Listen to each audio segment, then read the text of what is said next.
Hello বন্ধুরা, hello বন্ধুরা,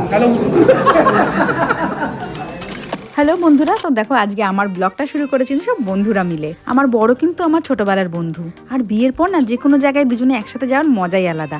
আর সেটা যদি পুরনো স্কুলের বন্ধুর বিয়ের রিসেপশন হয় তাহলে তো সেই মজার কোনো ঠিকানাই থাকে না। বিয়ে বাড়ি গিয়ে ফুচকা খাবো না তা আবার কখনো হয়? ফুচকা সেরে চিকেন কাবাবও খেয়ে নিয়েছি।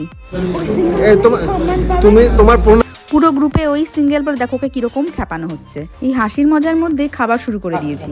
তুমি একটু সাদা ভাত টান টান দিবি। বন্ধুরা সারা আমার বর আবার সাদা ভাত ভালো খায়, কিন্তু আমি কিন্তু পোলাওটাই ভালো খাই। দেখো ভেটকি পাতুরির পর পোলাও সঙ্গে নিয়ে নিয়েছি মাটন কষা। বিয়ে বাড়ি এটাই তো সেরা আকর্ষণ। তারপর একে একে চাটনি, পাঁপড়, মিষ্টি, আইসক্রিম সবই খেয়েছিলাম। এই তো দাদা স্লো মোশন আতিও না, তুমি স্লো মোশন মানে স্কুলের গণ্ডি পেরিয়ে আজ আমরা সবাই কর্মজগতে ব্যস্ত, কিন্তু তার ফাঁকেই সব বন্ধুরা মিলে একসাথে কোনো একটা অনুষ্ঠান অ্যাটেন্ড করার মজাই আলাদা। তোমাদের বিয়ে বাড়ির অভিজ্ঞতা শেয়ার করো।